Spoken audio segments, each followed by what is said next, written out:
Bradley Barcola transfer inquiry made by Arsenal. Guys, I've already told you a lot about the recruitment of Arsenal.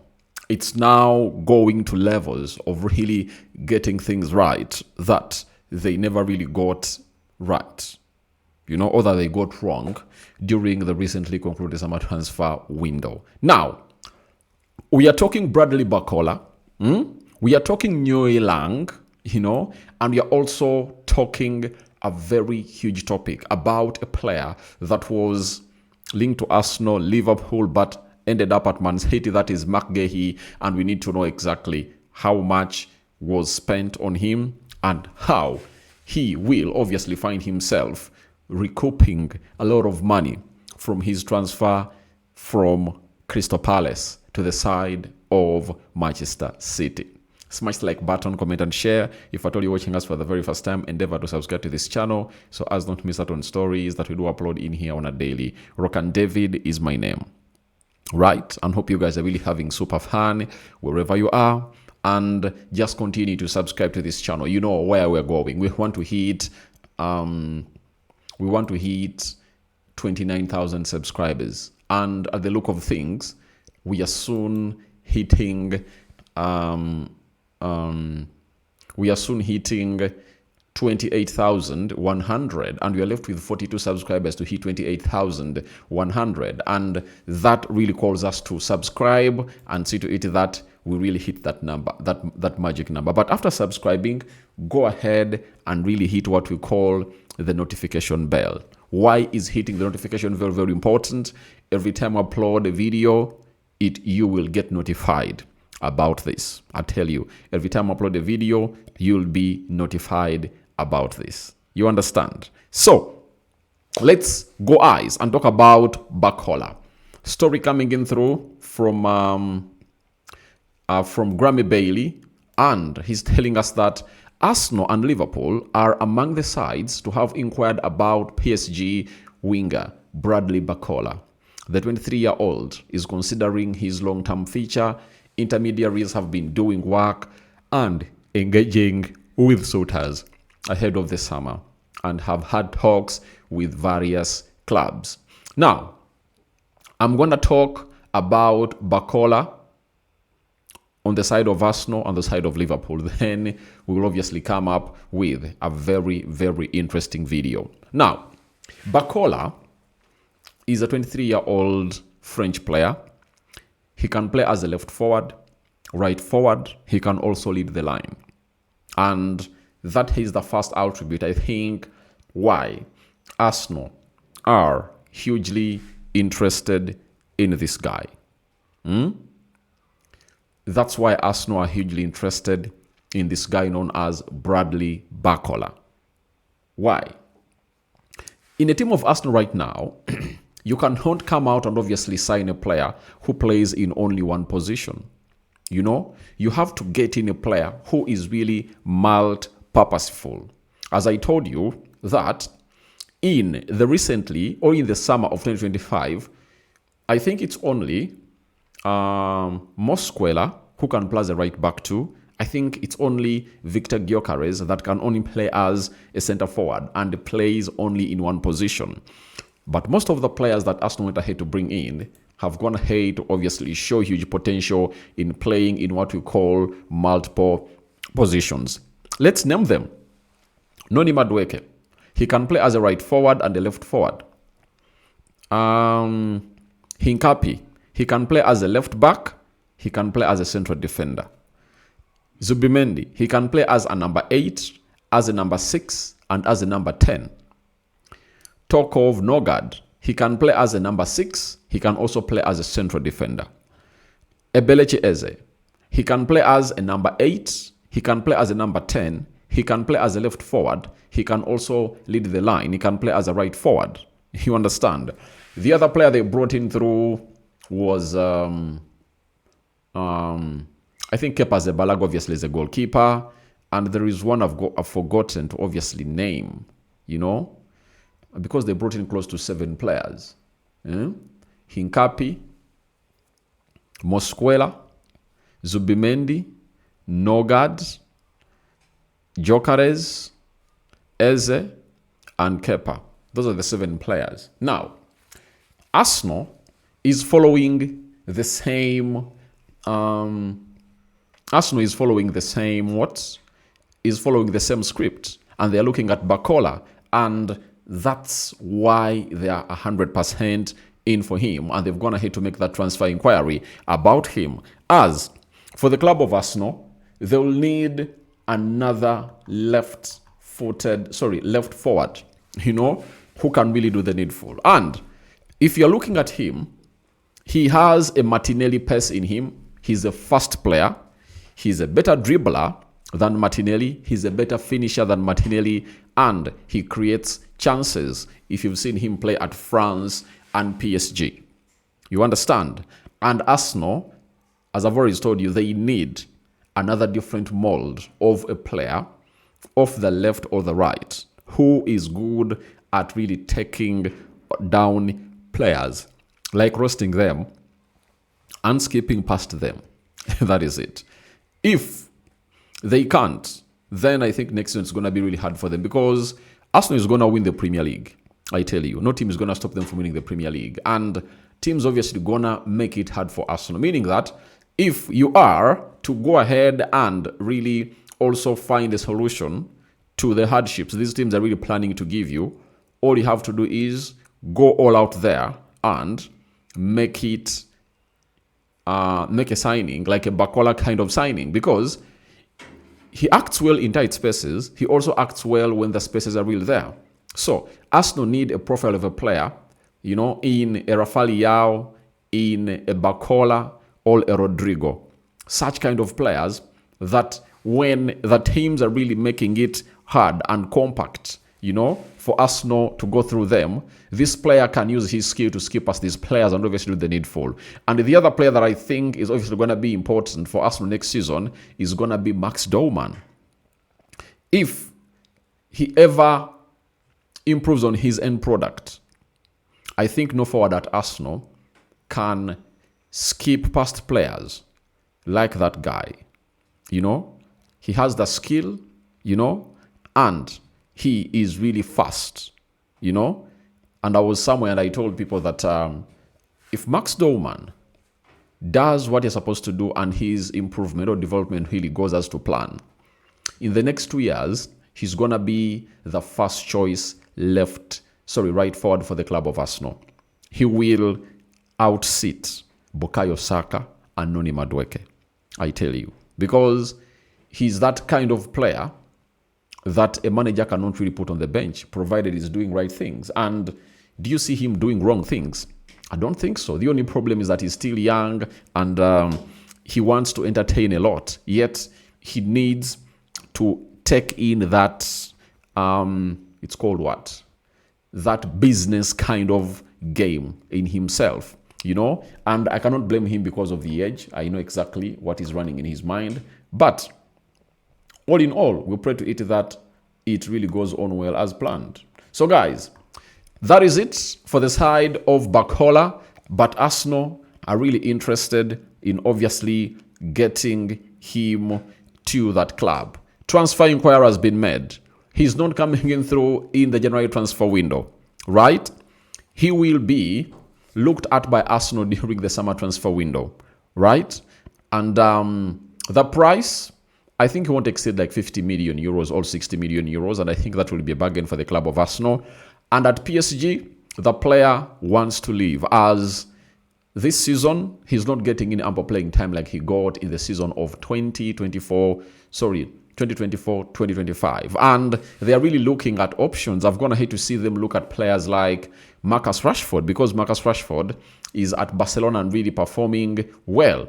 Meaning that PSG can go to Manchester United and tell them, all right, you have a clause that Barcelona can buy back the player at like 30-40 million euros, but we are getting you 60. Why don't you give us Marcus Rashford? You understand? So if the club is looking out for options, it's a clear indicator that they're ready to offload Barcola, and the manager is not really willing to obviously do the, because Barcola thought that the departure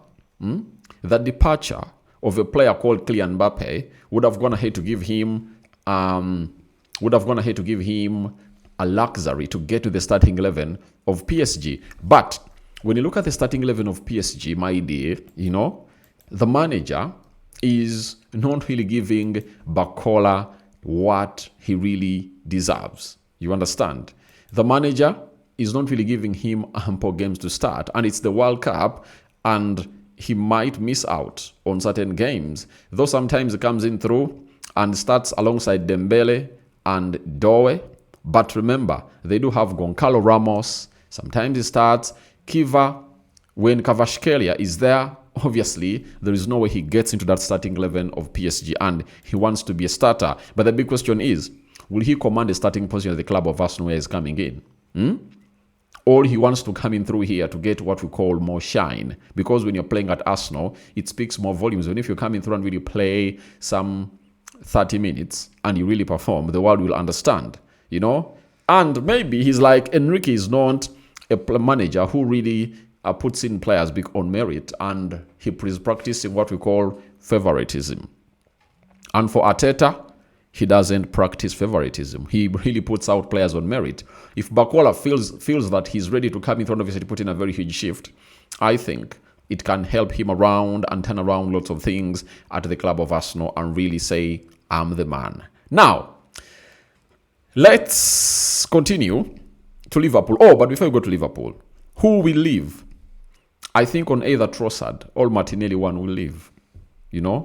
As Arsenal continues to search for a left forward, that means one of those will leave. Eze cannot leave because Eze, that role is secondary. Seeing him playing that side on the left, it's secondary. The most important reason as to why they brought him in is to come out and create competition with Martin Odegaard, of which he's really doing very, very well as a player. So I'm just excited to see how this deal will end, whether Arsenal will bring him on or not. And the list of left forwards that Arsenal is looking to is really increasing. We now have Barcola. There is Rafael Leao. There is Rodrigo. There is this Newcastle player that really plays for England, he was at Everton. Let me check for his name. What is his name? Newcastle. I think even scored when they are playing against PSV. He really scored. Yeah, he really did. Let me get his name here. Anthony Gordon. Anthony Gordon is another one that has gone ahead to make it to that. Now, Liverpool is also in the queue to obviously come in through and stop the deal of Bradley Barcola, right? Liverpool is in the queue, right? Now, for Liverpool, it's really understandable that they need another forward in there. Isak, injury prone, meaning that they're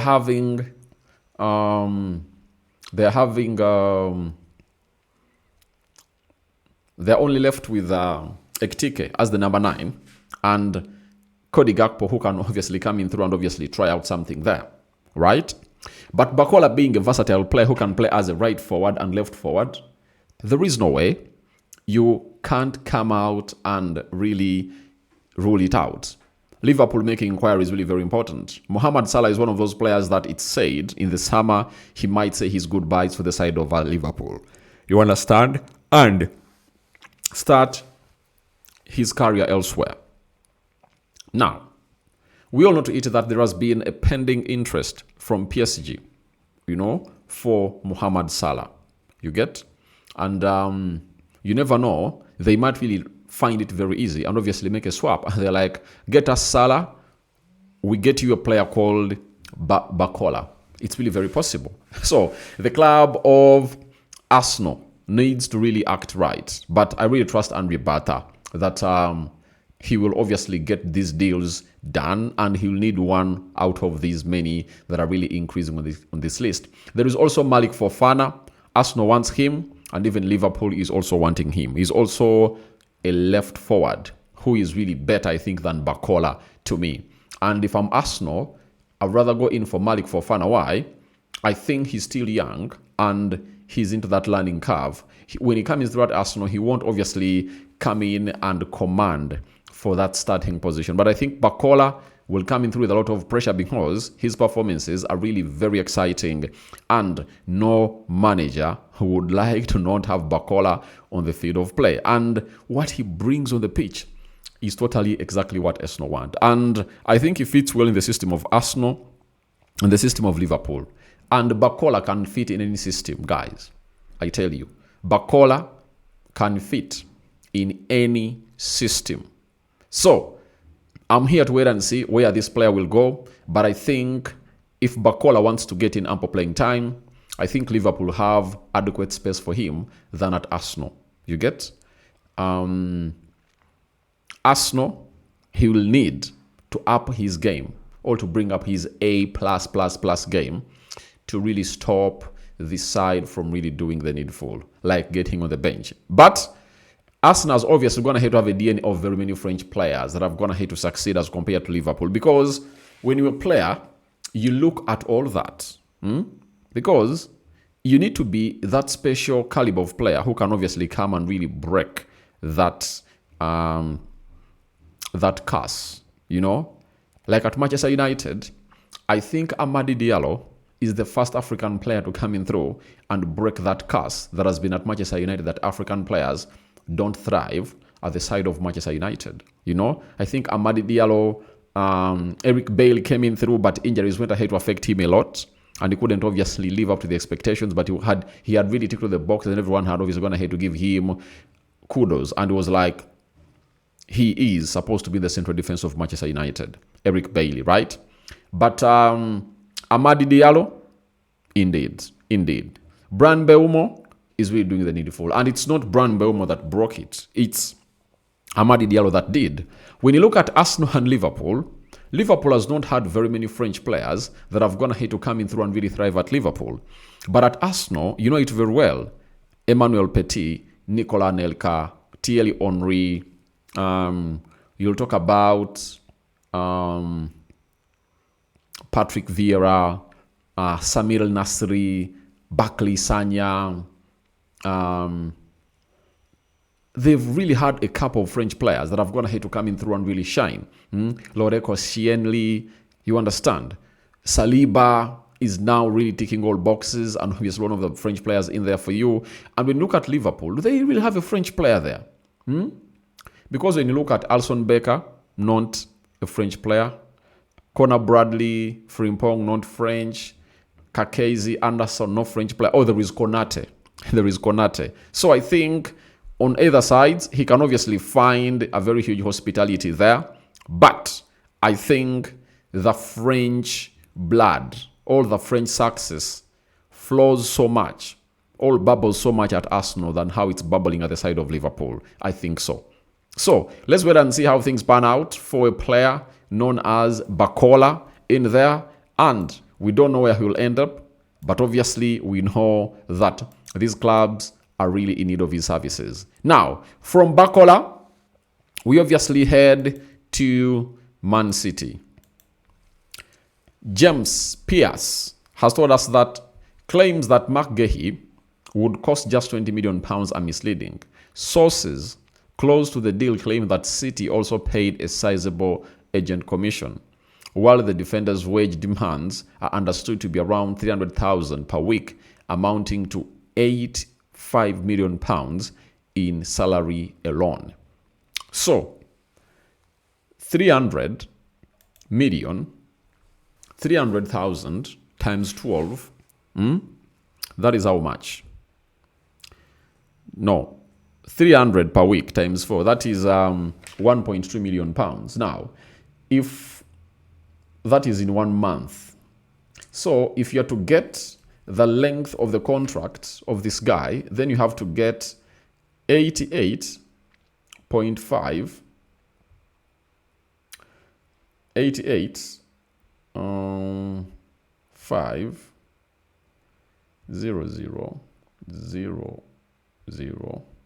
and you divide it by 1.2 million pounds per week, per month. And that's when you get the answer. That means his contract is 6 years plus, to obviously reach that, because that is 14 million pounds, and 14 million pounds, you have to get 88.5. You divide it by 14. How many years are those? How many years are those? Let me see. Close to 7 years. That means Marc Guéhi signed for a 6 to 7 year contract at Manchester City, and obviously it's worth it. And I think he had to obviously enjoy that, because he was left with just 6 months. His real value was like 60 to 70 million pounds. They paid 20 to Crystal Palace to let him go, and now the player is at Man City. But he deserves it, and he's worth it. He has worked for it, and let him thrive there. And Man City have always gone ahead to need that defender. He's left-footed. Now, I think him and Ruben Diaz will form what we call one of the best central defense partnerships in the world. That is it. So, guys, thank you very much for watching through. Rokani David is my name. Hope you guys are really having fun. I call upon for your reactions into the comment section below about Bradley Barcola transfer inquiry made.